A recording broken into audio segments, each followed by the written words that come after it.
We're back out here at the Big Lake once again, and today we're talking about what to do when you want to go out to your favorite fishery, but it's loaded and packed with other anglers, and there's so much fishing pressure, and why pressure in the spring is different from pressure in the summer and even the fall.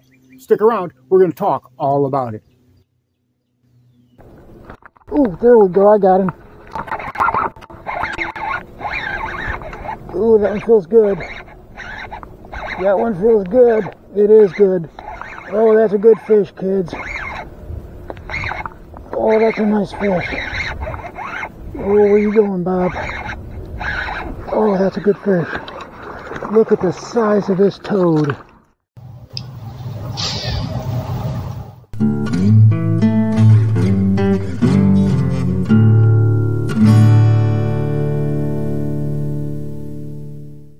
And here is this video's featured comment.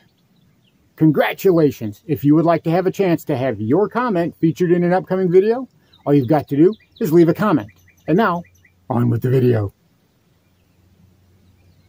Welcome back to Lowbrow Fishing, and chances are, by now, your favorite fishery is packed with other anglers, whether they're fishing from their boats or whether they're fishing from the bank. Every day it seems that there are more and more people at the lake, especially on the weekend. Now, the spring is a beautiful time of year to go fishing. That weather is not going to melt you out in the sun, and during the pre-spawn, especially, the bass fishing is super easy, which gets people out to the lake in droves. But that causes a big problem, doesn't it? Our lakes get so pressured that it seems like those fish just get lockjaw, and they don't want to bite anything at all. No matter what you throw, no matter what you do, those bass are having none of it. And it can be even more frustrating when you can see activity in the area. You see bass busting, you see even swimming in the water below you. If the water's clear enough, you're seeing bluegill, you're seeing all the signs of life, but you're just not getting bites. Now, there's a reason for that, and that has to do with, well, a lot of times the time of year. In the spring, see, those bass react to pressure a lot more differently than they do in the summer and the fall. Over the winter time, a lot of times the winter causes a lot less fishing activity on our lakes, on our fisheries, and those bass have a chance to take a breather. They can relax and just feed, just do what they do, just kind of chill out for the winter. But whenever the spring comes around, whenever we get the pre-spawn coming, well, then the activity ratchets up, and those bass go from having the water peacefully to themselves to having to deal with all that commotion again. And it really can set them off. It can really make them hard to bite, at times even during the pre-spawn. Now, after a while, they will get used to it. As summer rolls around, those bass will be accustomed to all the splashing in the water, all the boat activity, and especially all the different anglers that are trying to catch them. They hear the trolling motors, they hear the pings of the sonar, and they hear the baits in the water. Now, that can be a good thing, and it can be a bad thing, because just because a bass is attuned to what you're doing doesn't mean it's going to be more receptive to what you're throwing. Those bass could also know, hey, that noise doesn't mean anything. It's not food, it's just something whizzing by my head that I don't need to have any interest in. So they're more keyed in on ultra-realistic presentations or just live bait. You know, live bait is always going to work. Now, it's not my preferred method of fishing, but a lot of guys, especially down in Florida, they've got a shad or a shiner under a bobber, and they're catching piles of fish, and it can be loads of fun.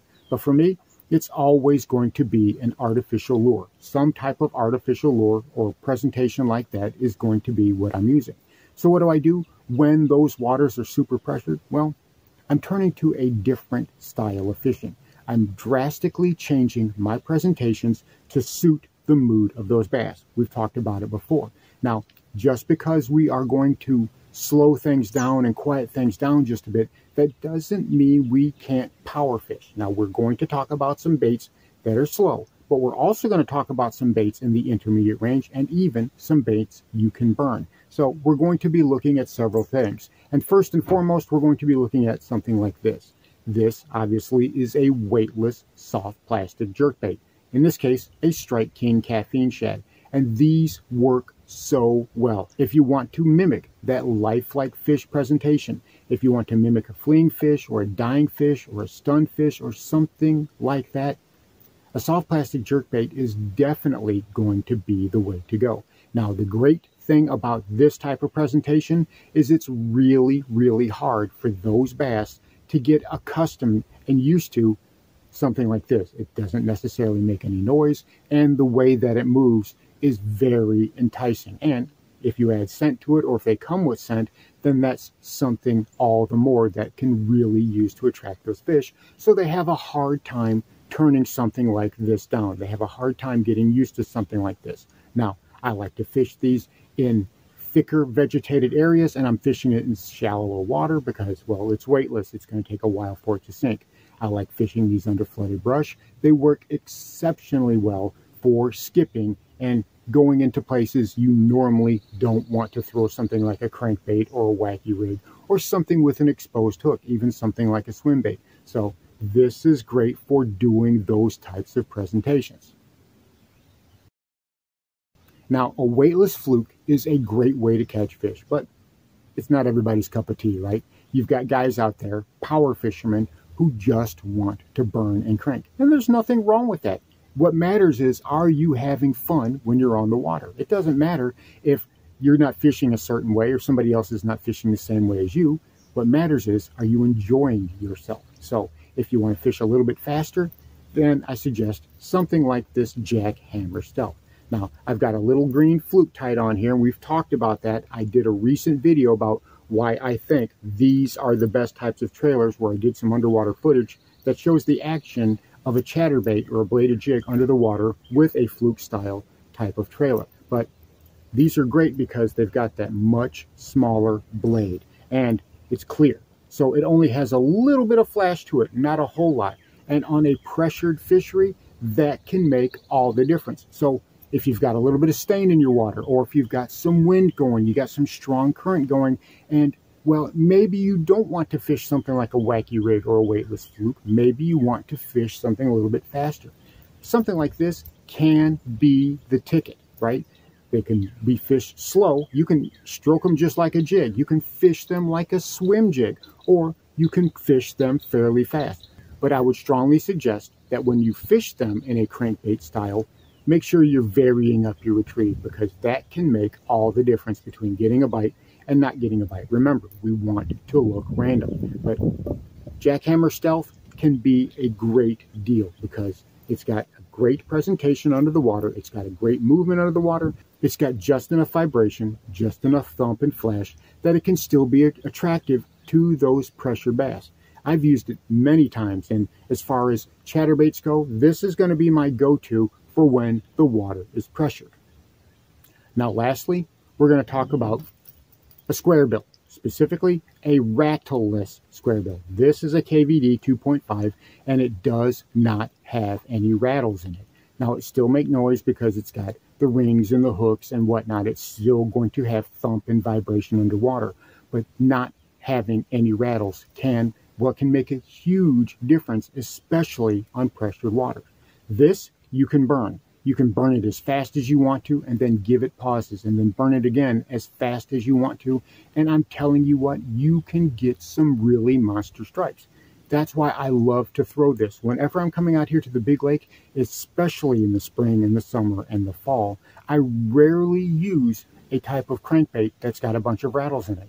You'll notice that I have something like this KVD tied on, simply because it doesn't have any rattles to it, and it's something those bass may not be seeing, because that's what it boils down to, doesn't it? It boils down to what those bass are seeing time and time and time again. Now, like we talked about before, as the summer rolls on, as it gets to be fall, well, those bass have gotten acclimated to all the different sounds that they have around them, especially here in the deep south, because like I've said before, we've got 4 seasons. We've got summer, still summer, more summer, and then for a couple weeks we've got not summer. So that's kind of what we have to do. You know, around here, we've got to deal with that pressure, even in wintertime. So this guy right here can be an amazing tool in your arsenal for catching those pressured bass. And if you want to fish something like a deep diving crank, or if you want to fish something like a lipless crank, those are great options as well. just remember to find some that are silent. Now, when it comes to using a lipless crankbait, well, I modify them myself by using super glue and baking soda, which does a good job of silencing those rattles. And I'm telling you what, it actually makes a huge difference. I can see the results immediately. So you don't necessarily have to go slower, but whenever you're fishing highly pressured waters and you're having to deal with a lot of anglers, your best friends on the water were going to be be a lot more quiet and stealthy and try to be more realistic, and B, show those bass something different. Show them something that they are not seeing. Again, that doesn't necessarily mean you have to slow down. That doesn't necessarily mean you can't burn a crankbait. But whenever you're using a crankbait, well, like this here, like this KVD, you see that it's in a sexy shad pattern. That's because I'm trying to keep something that's realistic. Now, I have another one that I like to use that's in a bluegill pattern, that's in a very dark sunfish pattern, and it also works well for me, especially whenever that water is super clear. Now, a lot of times you'll hear me say that I really don't care about colors for baits, and a lot of times that's true. But what I'm mostly talking about in those situations is things like soft plastics, like worms and crawls and things like that. But whenever the lakes are super pressured, whenever you're having to deal with elbow to elbow with anglers all around you and you barely have room to cast and everybody seems to want to be on your favorite spot, then colors can matter. You don't want to stand out as much as you want to fit in. That's how you want to stand out. You want to stand out by fitting in. The more those bass are convinced that what you are throwing is something that they want to eat, because when that water gets pressured and those bass are out there, well, their curiosity level goes way down, right? We've talked about how bass are curious, and the more pressure is on the water and the longer that pressure is on the water, well, the less curious those bass become. So like I said, you want to stand out by fitting in. Look as realistic and as appetizing as you can to those bass, and keep it quiet, keep it stealthy, and watch how many bites you'll still get when everybody else is scratching their heads, wondering why they still got skunks in the boat. So there you have it. Some baits and some tips to help you catch more fish on those really pressured days. And the more pressured those days get, you'll still be able to stand out to those fish and keep catching them and bringing them to the boat. Thanks for watching Lowbrow Fishing. We'll catch you in the next one.